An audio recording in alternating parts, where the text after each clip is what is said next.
What's up, everybody? Welcome to Podcast Now, Back to the Past. I'm Alex, and in this video, I want to go back and talk about Mafia 1. Now, what I want to do specifically for this is do the definitive edition, okay?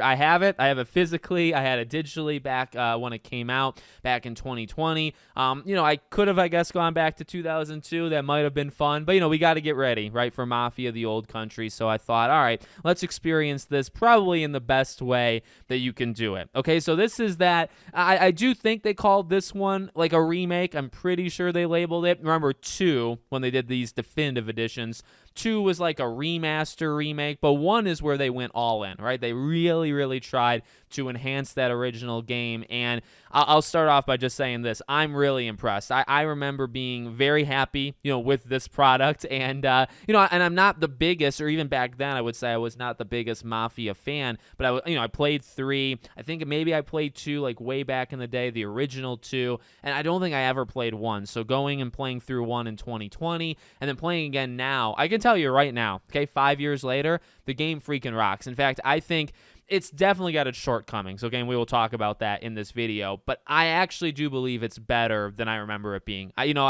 I'm so into that era. I'm so into, that kind of gangster, like, I've looked up, like, the Michael Francese's, on YouTube, and just these, these old, gang members. I just like hearing their stories. Maybe it's because I'm Italian, I don't know, but, I just like hearing what they were up to and just kind of the intricacies of the mob, and I listen to people that talk about it 60s, 70s, 80s, right? This is this was like the golden age, and it's a good period to make a game based off of, right? But so, I'm drawn to that, okay? And I do think that is probably this game's biggest strength, is the world, is the atmosphere.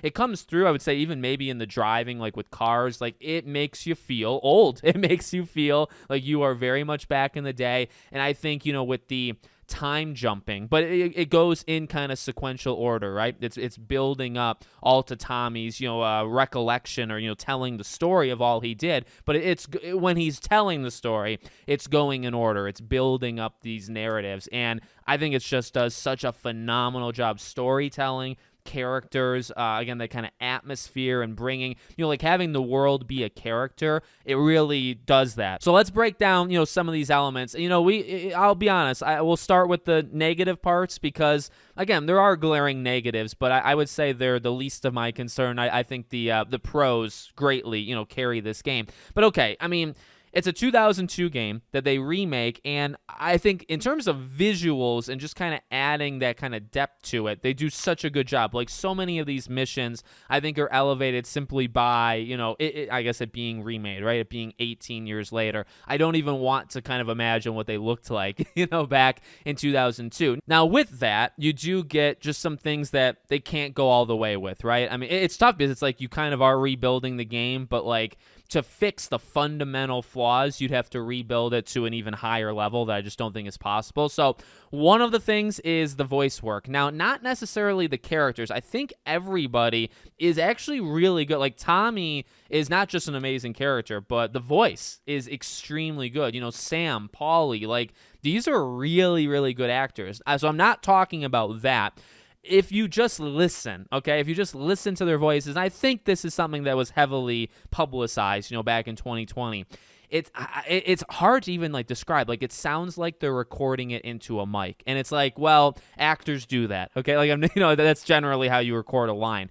But, like, when these characters are talking to each other, I don't know, like, the echoey, like, boom type sound, like the literal sound of their voice sounds like they are in a recording booth doing the voice. Like, it does not sound like the words are coming out of their mouth, if that makes sense. Like, the lip syncing is actually good. I hope you guys are able to, like, understand, because I'm probably doing a terrible job at conveying it, but I remember people, calling it out. I remember having a problem with it. It's something I try to focus on all of these elements when I'm replaying it right now, right, to really see, okay, how is it aged, and what do I think about it now versus originally. It stands out. It stands out because the performances are so good, and the story is so good, and the build up to, Tommy becoming like this established gangster, and things falling apart, towards the very, very end there. It's so good. And again, the voice work is excellent. There are amazing, Sarah, like, there's amazing characters all throughout this game, but it's just, it sounds like they're distant. It sounds like they're not actually there. It's like you can almost hear them doing the recording. And by the way, there are bad lines, like some of the random like AI, like when you're on the boat and you have to do the assassination, you're listening to the speech and waiting for the fireworks. That's atrocious. Like there are some very bad, voice lines, but they're very few and very far, in between. So I'm not gonna dock it, too much for things like that. So that's a big one. Okay, that's a huge one.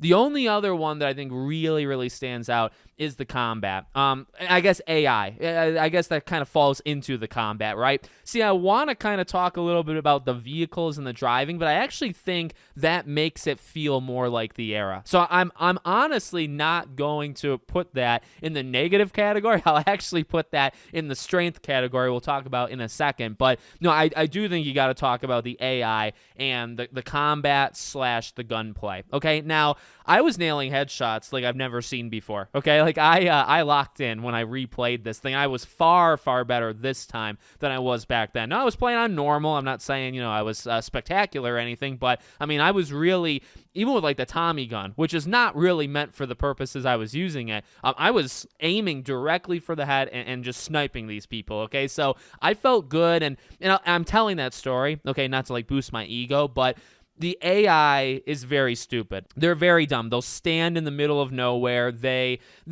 actually at some points will try to flank you, which I actually find to be pretty freaking cool. But for the most part, they are very, very stupid. I don't know, like you'll have the classic like peek your head out, but just the way they move, there is a inherent stiffness to this game, or anybody that's seen this game or played it. But I really think you need to play it to really understand how stiff it is, right? When you're running, when you're crouching, when you're swapping cover, when you're doing anything in this game, it is so stiff, okay? You are like Bill, I don't even know how to describe it. You are just an incredibly stiff man, and everybody else is stiff. So, the AI will move like that too, right? They'll be like crouching and moving like this cartoon character from left to right, and like it looks weird, it looks stupid, it sticks out like a sore thumb. And then, even like the kind of almost I want to call it ragdoll physics. I don't actually know if that is what it is in this game, but when you drop them, like, or even when they drop you, I mean, you'll die in some of the funniest ways humanly possible. Like I die, when you get lit up by a Molotov and you die, it's hilarious to watch. When you get shot and your body just cripples, like something slammed on your head and just like broke every bone on your body. That's what it feels like, just when you get shot and you die in this game. It's hilarious. It's actually very, very funny. It's very fun to watch.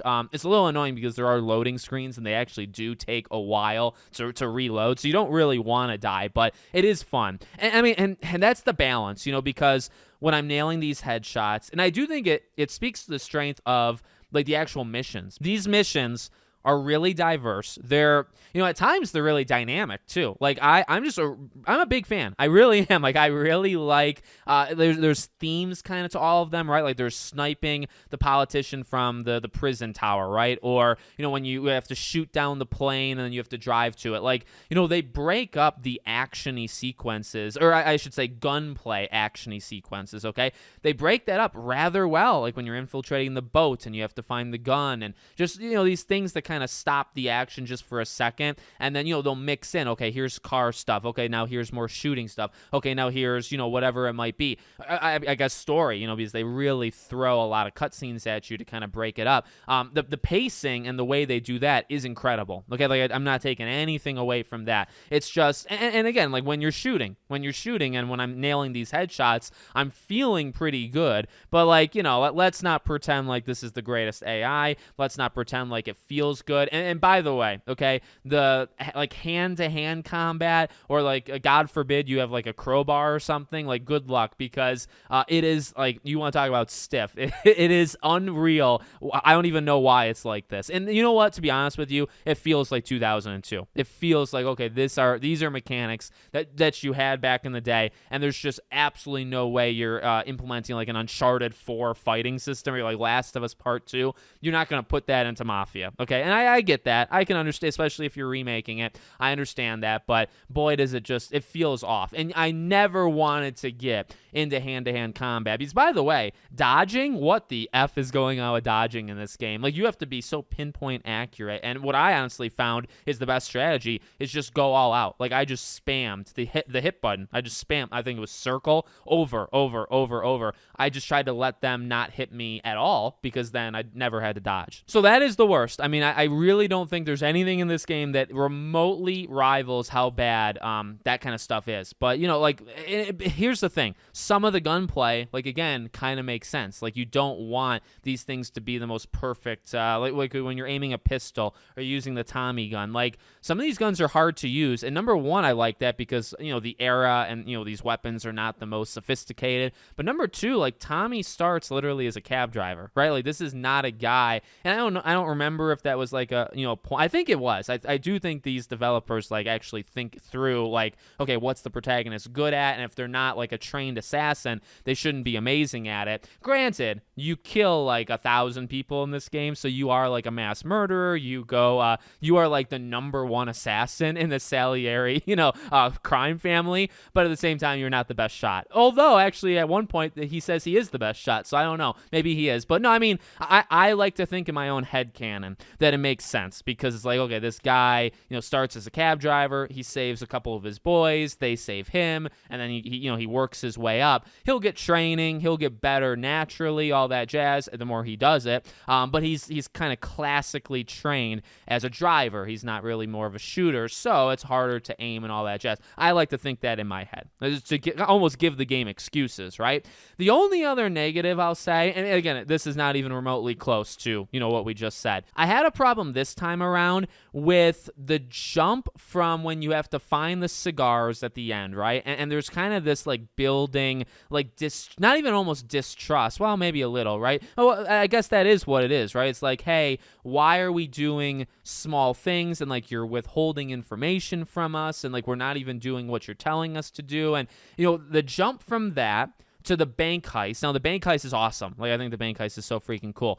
So the jump from that to that is like, because there's a lot of story. This game is so built up on family and this brotherhood, which is, the mob, right? So, and I love that. It's so freaking good. The issue is when you kind of jump over it, right? When you kind of like, okay, we're getting towards the end, so we got to start making these big story decisions. That's fine, but I mean, you know what I mean? Like, there's this distrust building, then they do the bank, and it's not like the next day. Like, they take a little bit of time, but you jump, so you don't actually see those in between periods. You jump, you do the bank heist, and then you jump, and then Paulie's dead, and then you go from there, right? And it's the end of the game. They've turned on you. They found out about Frank towards the beginning of the game. I love that. The twist, I guess it comes back, right? And I mean, that goes to one of the game's biggest strengths in Tommy that we'll talk about, but I would just throw that in. Maybe take a little bit more time. Like, I don't know, because you probably would have to throw in like a mission there, and there's nothing really to do, right? It's more like just story and exposition I would kind of want. And, I get why they didn't do that.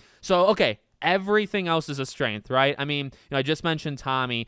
I mean, I remember playing this game and just thinking, like, why don't more people talk about this? And I mean that still to this day. When we talk about some of the best video game characters, and Mafia 2 is honestly the same thing, okay? Mafia has incredible characters, and it's why I'm so excited for the old country, right? Because it's like, all right, here's another chance, right? Do it again. Make a killer character. But, like, Tommy is so good. Like, yeah, there's still the point where it's like, yeah, I don't know if I actually believe the words that are coming out of your mouth are you in that moment. Sounds like a sound booth, but the voice work is spectacular. His moral code is also so freaking good, right? Because it's like he's willing to do some very bad stuff, but he's kind of got the reason for it, right? Or he believes his reason for it, and I love that. I think that's what Sarah really brings to this game too, especially towards the end, right? When she says, like, make sure when you're out there you're doing things that you want to be remembered for, or don't do anything you don't want to be remembered for. And he says it's probably too late for that, right? And it's like, oh,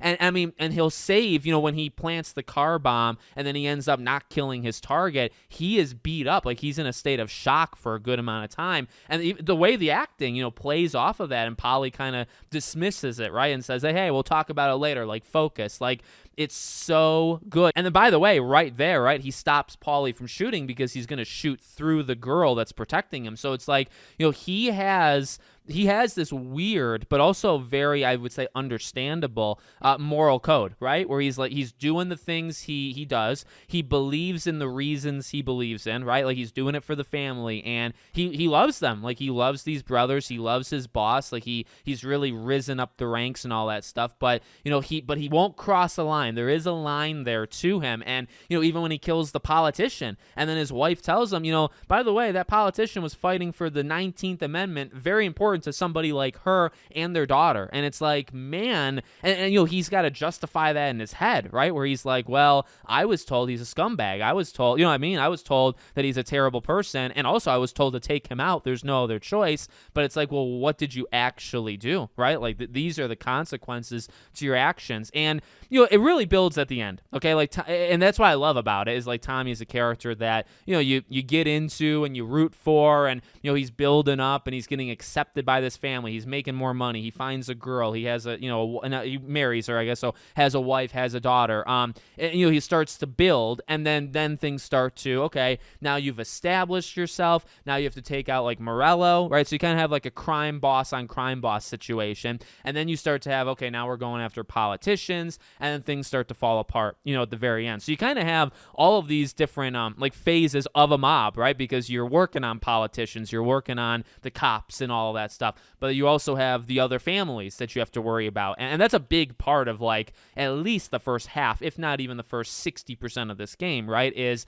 okay, there's a traitor inside your own family, there's building up your family, then it kind of gets contested by somebody else, then you have to go after them and you take them out, and then now it almost becomes bigger than that because you've reached like the highest point, right? So now it's about keeping you at the highest point. So now you have to go after politicians and stuff like that. So the way, that's a testament to the story. I basically just described the story of the game, right? So good. And in those moments, you're getting close to all these characters like Sam or Sammy, whichever we want to say. Sammy and Paulie are so good. Like, they are such cool like bros, and I just love them. I think they're great characters. Obviously, what happens to them happens to them, but they're so much fun. Salieri is he's intimidating, while being like this kind of godfather, kind of watching over Tommy type situation. And like I mentioned earlier, the missions themselves, they are so fun. There's a lot of missions that are just really, really cool to play, look at. Again, they're a bit dynamic. There's some things that like the game led with. I think they led with when Sam gets shot and you have to work your way kind of through like the farmland to get to him, and then you're in the truck and you're shooting out from the back of the truck. Like, that's that's a big dynamic, like 1-step, 2-step, 3-step type thing. I really love though the chase for Morello. I think that is maybe the best mission in the entire thing. Like, there's high stakes stuff, like when you're fighting Sam at the end and you're going through that. Like, that's really cool. And there's several of them where it's like these big areas that you're kind of working one stage at a time. But I think like the idea of working through Morello's entire group, getting to the plane, chasing the plane, having to shoot the engines, and then from a distance, like, you're not really on rails. You have to literally follow where the plane descends. And then when it crashes, then there's a time limit. So if you've fallen behind, you still have a little bit of time to, and they'll walk you through like where to go, and you have to get to where the plane crashed. But I mean, that's where the visuals come in. Like, the game looks really good. It still does. Like, it looks a little bit maybe more like a remaster than I remember it looking. But I mean, again, you think 2002. In fact, when I say that out loud, it's like, no, that's a remake. It just is. It's this game does look extremely good for 2020. It still looks good now. Again, I think like the colors and the lighting is a really big part of this game, and that helps it, kind of elevate. And then I just want to briefly, before I get going here and let you guys go, the ending. And this is what it builds all the way to, right? This is where, again, you have to kind of stick this landing. Otherwise, this buildup of all of them isn't going to really work. I will say, okay, well, I mentioned the whole like skipping the way that they did. I'm not a huge fan. Again, I like the Frank thing coming back, and I like how almost like routine it is, if that makes sense. So like, I guess basically what I'm saying is it doesn't have to be this over the top thing, right? Like they did not run the bank heist through the boss. And Tommy even warned Paulie to do that, and then he said, we'll do it anyway. So he even broke his own idea. So they do this thing, and it's a great mission. They do this thing, and then everything falls apart, right? Because they kill Paulie, or Sammy kills Paulie, and then he calls you, and you go, and that's where you find out, like, okay, the Don knows what you did, and he also knows what you did years ago with Frank. It's over. And it's like, and again, like listening to these mob stories of like real life people, you do realize like how quickly things can like change on a dime, like the drop of a hat, because it's real. You can have this. The whole point is to have this brotherhood and this loyalty to each other. You know what I mean? Like, and that's the whole point of the mob. And then it's like, all right, but at the same time, if you cross us or if you do one thing out of line that's pretty severe, like in the way that they did, it's over. Like all of those years of buildup and trust means nothing when you do that. And it's like, that's just something that happens. So I do love that the game plays around with that, where it's like, yeah, it is that simple. Like, and that's really the word, that simplicity, where it's like, okay, well, like, in a different like action-y adventure type game, could there be like some sort of understanding? Would there have been like another time to meet with the Don and kind of settle things down and all that stuff? Maybe. But like in a game like this, no, it's over. Like it's just finished, and like what's done is done. You kill Sammy. That's a really powerful thing where he was going to tell a story of the three of them, and he kills them. And then it goes to the present of him, telling his story. And I mean, I love the ending too, like the very ending. It shows him, Tommy really gets everything he kind of wants. And I do like that blend where it's like, in the mob, most people wouldn't do that, right? Like you'd either be in jail your entire life or you'd be killed in jail, you'd be killed in real life. Now, okay, he does get killed, right? And it's like, that's the catch, but that's where it's like everything is kind of fixed. And he even says that, right? When he's bleeding on the ground, he's like, no, this is okay. Like now you're all safe this entire time. You have to wonder if as he was getting old, as he was watching his kid get married, if he was thinking in the back of his head, like, just take me out. Eventually I got to get taken out because they're never going to fully be safe until I am taken out. So it's like to see him go through his entire life, like the early life, right? And to see that rise, check, you get that part of his life, and it's cool to see him really take down a huge crime boss, and to win, to survive, because the whole conversation at the coffee shop at the very end is like, hey, odds are this isn't going to work. You know what I mean? Like, I'm not going to overly protect you. I can't promise the protection of your family for this long. You might die in prison. You're going to have to go on trial against them all. Like, the odds of this working are not high. So you get that satisfaction that it does work. And like that he actually, it does it. But also, he has to suffer in jail for 8 years or whatever it is. And then you get, okay, he gets to grow old. Like, they get to have a legitimate life together for an okay amount of time. Daughter gets to grow up, get married. He gets to be there. He gets to say a speech. And then, he's just watering the grass one day, and that's it. And he looks very at peace, when that happens. Even, when he's bleeding out, he's telling like a whole speech somehow. But, I love that. I love kind of I guess like full circle, but just like they check every box. You know what I mean?